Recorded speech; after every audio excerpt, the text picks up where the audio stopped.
Neutron Nomad, unleash the chaos, subscribe, or vanish into the void. In the shadows of silence, evil waits. This is the untold chapter of the cursed doll Annabelle. And this time, it's not staying locked away. In 1979, the Warrens sealed Annabelle inside a sacred glass case at their occult museum, warning the world never to open it. But 40 years later, the museum is shut down, abandoned after Ed Warren's passing. Dust thickens, lights flicker, yet something breathes in the dark. Lena Harris, a 22-year-old college student majoring in paranormal studies, obsessed with cursed objects. Marcus, her skeptical brother, a vlogger, always chasing views. Father Quinn, an exorcist, who lost his faith after a failed ritual. Lena and Marcus sneak into the abandoned Warren Museum to film a viral ghost challenge video. Despite warnings carved on the wall in Latin ne tangere mollum, do not touch the evil, Lena is drawn to Annabelle's glass case, now cracked slightly open. She whispers, "It's just a doll." She touches the case. The temperature drops, the camera flickers. A child's giggle echoes. But there's no one there. That night, back home, the nightmare begins. First night, Lena hears scratching inside her closet, finds claw marks on her bedsheets. Second night, Marcus sleepwalks and speaks in a little girl's voice. "Let me out, I want to play." Third night, their dog vanishes. They find it the next morning, lifeless, sitting upright like a toy.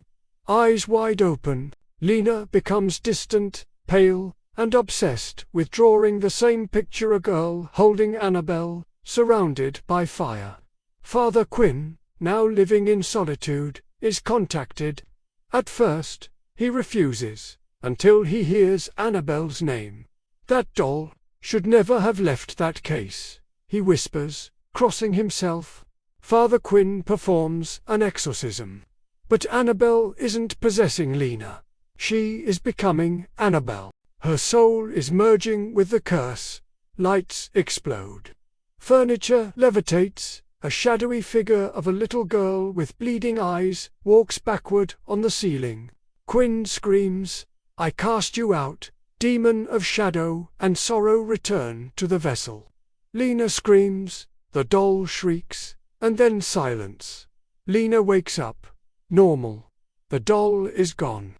They burn all their footage, but months later, in a vintage toy store, a man buys a doll for his daughter. The shopkeeper smiles strangely. "Been here for years. No one dared touch her."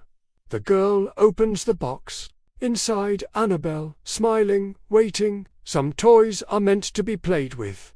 Others are meant to be buried forever. In the depths of a forgotten corner of an abandoned Warren Museum, a glass case lay shattered, its protective seal broken. Within it, the porcelain face of Annabelle, a doll whose name echoed with tales of unimaginable horror, stared blankly ahead. Unbeknownst to the world, this moment marked the beginning of a sinister resurgence. A second chance for the entity that had been imprisoned within the doll to wreak havoc once more. A group of unsuspecting individuals, driven by curiosity, or perhaps fate, stumbled upon the derelict museum. Among them was Lena, a young woman with an insatiable fascination for all things paranormal.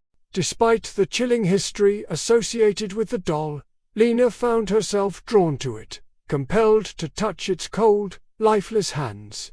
As her fingers brushed against Annabelle's worn fabric, a jolt of energy surged through her, unnoticed but for a moment. An unseen presence stirred, a malevolent entity sensing a new opportunity to manifest itself in the mortal realm. As the group departed, leaving Lena alone with her thoughts and the doll, she could feel the entity's presence growing stronger. It whispered to her, promising power and knowledge beyond her wildest dreams, if she would only let it possess her.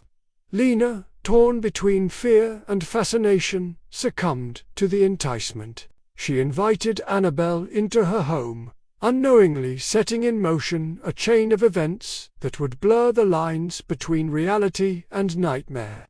The first paranormal signs were subtle, scratching sounds in the dead of night, whispers that seemed to emanate from the walls themselves, and flickering lights casting eerie shadows that danced menacingly around the room. But as the days passed, the intensity of these phenomena grew.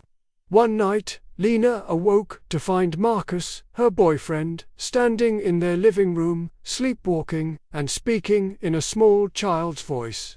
Before her eyes, he began to levitate, his body twisting and contorting in unnatural ways. Then their dog, who had been perfectly healthy just hours before, was found lifeless, yet eerily posed as if sitting on a shelf, like a macabre toy.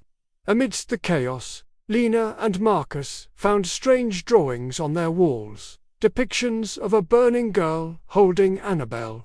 As the days turned into weeks, the intensity of these paranormal signs escalated. Objects began to fly through the air, lights exploded, and one night during an exorcism, a shadow girl was seen crawling on the ceiling. Lena, now emaciated and hollow-eyed, battled the curse from within her mind, her screams echoing through the house. Just as the ritual reached its climax, the doll vanished, but Lena survived, or so it seemed. The story takes a sinister turn when we discover that Annabelle didn't possess Lena. She was replacing her, using the girl's obsession with the paranormal to manipulate her into unleashing the full power of the curse. Will there be a part 2? You decide in the comments.